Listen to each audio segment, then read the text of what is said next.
What's up, everybody? Welcome to Podcast Now. I'm Alex, and in this video, I want to talk about if the PS4 and Xbox One will hold back Hogwarts Legacy. Now, I want to make it very clear where I stand in the beginning. I want to go over some things so that people don't get the wrong assumptions of me, or maybe the assumption of me is actually going to turn out to be right, but that's okay. I've talked about this before. I've talked about, if the game should be on next gen and last gen, or I guess like current gen and last gen. We've had these discussions before, but over the last couple months, there's been a lot of interesting rumors regarding other games that are even releasing this year. And so I'm not trying to sneak it in there and trying to say, well, what if they drop these consoles from their development? I guess it's possible. I personally don't think that they will. It would honestly be a big shock to me if they come out one day in a press release and say, hey, on top of the delay, we're also canceling the last gen console. We're only doing it on PS4 and Xbox Series X. So I'd be shocked. I would kind of like it, to be honest. I got to be honest with you guys. I would kind of like it, but I would be shocked, okay?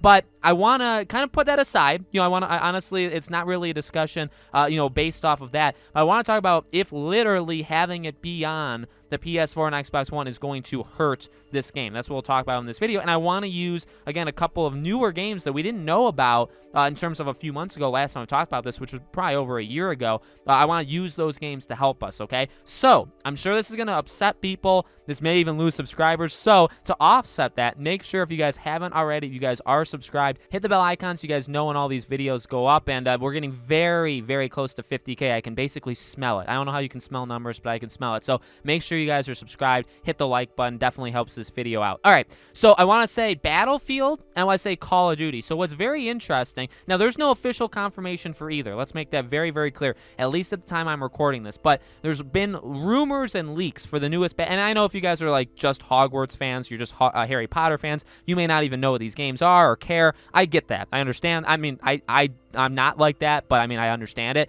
Battlefield, okay, you guys probably heard the Battlefield franchise. That franchise, we've heard rumors from very, I would say, reliable people that the game is only going to be on next gen, and that's it. Only going to be on PS and obviously PC, but not on last gen, because last gen's just going to hold it back way, way, way too much, and they're going big. They're going big and bold, and that game's releasing this fall, probably this October, okay, to put a month on it. So that's very bold. I think that's very risky, but I love it because, again, as you guys may have known from past videos, I'm kind of a supporter of those kind of things. So I think, EA is really going big for this one. I don't know if that's a good idea because EA probably only wants to make money. We all know that from EA. And I don't know if this is guaranteed to make them the most money. So I definitely think it's bold. But again, I kind of like it. Call of Duty. Now, Call of Duty, the rumor with the newest Call of Duty game is that it will be on, both generations, but that it's going to be really bad on last gen, on PS4, Xbox One. It's not going to be running well whatsoever. It's because it really shouldn't be on that console generation anyway.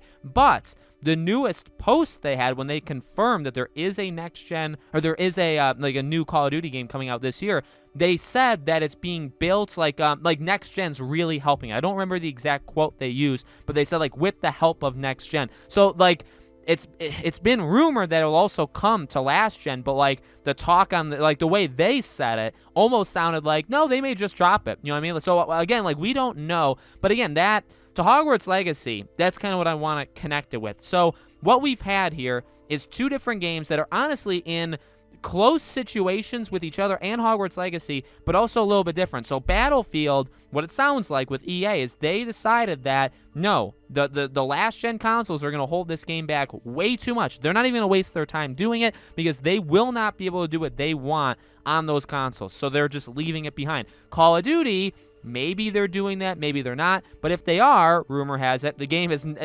no matter what they do, they probably shouldn't put it on last-gen consoles. They should probably only make it next-gen exclusive. And that would also be big, by the way, because Call of Duty, obviously a massive franchise, is the biggest selling of anything, in entertainment, every single year. So that's a big deal if they were to do something like that. So for Hogwarts Legacy, again, I get the idea of making it accessible to everybody, okay? So I'm not saying I'm against that. I get it. I get money doesn't grow on trees, but the bigger thing that I 100% understand is like, okay, well, if it's only on next gen, next gen's impossible to find. I completely sympathize because while I did get it day one, I was extremely lucky, and I recognize that I'm lucky to have gotten it, right? Because you really just had to get lucky in order to get that pre-order for day one. There's no other way around it. You had to be very fast. You had to know who to follow. But even that, I mean, I did that. I knew who to follow. I knew which websites to go on. I was ready the second they were available, and I still couldn't get it until, later that night, the first night of the pre-order. So that's the biggest thing. That I sympathize with the most when people say, well, Alex, if it's only on next gen, I don't have next gen. I can't get next gen because it's not available. They're not selling it. And I get that. Okay. I think, again, removing ourselves from that, and you can be mad all you want at me for my opinions, because that's all it really is, my opinions on that. Moving away from that, in terms of the actual game, I mean, I won't lie, I've thought about it quite a bit. I've thought about Hogwarts Legacy, and we've talked about this before. I know everything we've talked about in the past with Hogwarts Legacy is not really realistic to all be in the game. Okay, I've talked about more things than anybody else on the internet in terms of Hogwarts Legacy. I don't think that's unfair to say. I don't think that's even exaggerating whatsoever, right? We've done that, okay? I don't think everything I've ever made a video on is going to make it into the game. We've gone over a lot of different possibilities and theories and things that would make sense, or things that would be cool, but maybe they don't make so much sense in the game, right? We've gone over all of that. It's not even really about that. You know what I mean? Because I know we're not going to get all that. I know we most likely are setting our expectations too high, and I've warned about that in the past. I literally made videos talking about, are we getting basically too excited? Like, are our expectations too high? So, but this is literally, is it going to be okay? If the game comes out late 2022. Now, over like this year and going into next year, there is a belief that, over time, more and more games and companies are going to leave last gen and go to, just next gen. I think it's actually happening faster than they made it sound like. Microsoft has made it very much sound like they'll never leave last gen, which I don't think is a good idea, by the way. Sony was very popular, and for me, like for people I guess that were in my camp, because they were saying, hey, the console generations like make it like the actual thing, and games on PS5 aren't possible on PS4. I'm like, yes, you're saying all the right things. Oh, Horizon Forbidden West is on both. Well, that's kind of you're just going back on your word. So there's definitely examples of games, and we've had games for many months now that the new consoles are out that have been on the older consoles. And granted, I will say this, not all of them, in fact, almost none of them are like vastly hurt by it. You're not really seeing games that are coming out on both where it's like, ooh, like it should not have come out on last gen. In fact, even right now, we're having like Resident Evil Village. I haven't seen people say like, oh, the game is complete. Now, like Cyberpunk was, that's a good example, but Resident Evil just came out. We're gonna have loads of games over the next couple months that aren't gonna do it. But then again, in the fall, you're gonna have games potentially like Battlefield that just leave the consoles behind, which I think was, again, very bold, because I didn't think it would happen that fast, okay? And then going into 2022, I think it's going to happen a lot more, which, by the way, it should, and everybody should kind of expect it to happen too, by the way. But like, again, that's gonna catch people off guard, and that's gonna make people angry. We're gonna go through 2022. Gotham Knights is gonna come out, and it's like, ooh, this game was supposed to come out in 2021. It maybe would have made more sense for it to be on, all consoles then, but now when it comes out in 2022, does it make sense to do it anymore? You know what I mean? That's where I come from. I'm telling you, I personally, if you really want my opinion, I already said in this video, but I don't think they'll cancel those console versions. If they do, I'd be really shocked. But I feel like not pressure would be on them, but I feel like there is something there, I think, when they kind of come back and everything kind of gets rolling. Because if it comes out, specifically Hogwarts Legacy, November of 2022, we could have a lot of games having left the generation of PS4, Xbox One. We could have had a lot of consoles leave by then. And that's a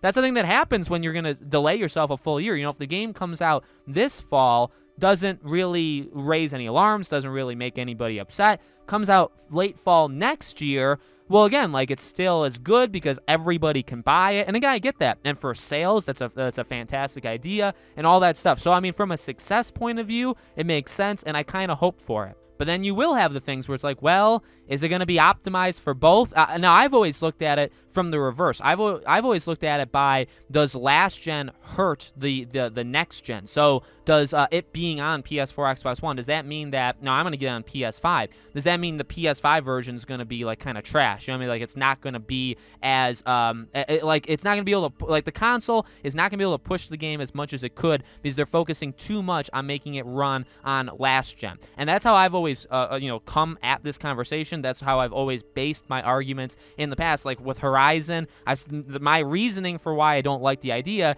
is because I think, as we've seen with Demon Souls and Ratchet and Clank and all this stuff, the game it could probably be like a next level experience, Returnal, on PS5. It was only on PS5, but because it's on PS4 as well, maybe that hurts the ceiling, how high it can actually go. In reality, though, now that's always been just my opinion, for like Battlefield, for Call of Duty, it almost seems like it's the opposite. Even Cyberpunk, it seems like it's the opposite. The next-gen version is still good. It actually is optimized. Like, it looks pretty good. It runs pretty well, and it runs better than it would on last gen. But actually, the last gen, it's almost like internally they don't care about the PS4, Xbox One, but they need to put it out on those systems anyway. But they don't actually care. And as we're seeing with Cyberpunk and other examples, and then upcoming, if Call of Duty sucks on those consoles, but it's good on next gen, then it could be, Hogwarts Legacy may come out on all of them, but it actually may be, you may not actually want to buy it on PS4, Xbox One because it may suck. You know what I mean? So that's something that I've never talked about before. I've never looked at it through that angle, but that's definitely an angle you have to look through it. So there's pros and cons to it. There really is. And I get the pros. I get what people say, but I'm just here playing devil's advocate in a way. I mean, this is definitely what I believe, but I think I have some pretty solid points. Not everybody always agrees with it, but that's okay. So let me know, guys, in the comments below. What do you think? Do you think that it's a good idea to do it on all consoles? Do you think that maybe the next gen versions will be not as good? The last gen like which ones do you think will maybe not work as well? Let me know. As always, make sure you guys are subscribed, bell icon turned on. I know this is more of a negative, kind of cautious video, but I like to throw these in from time. I'm always very positive about this game. I like to throw in a little worry here and there. So let me know what you guys think. Make sure, again, you guys are subscribed, bell icon. We're pushing for 50K. Hit the like button, and I'll see you all on the next video.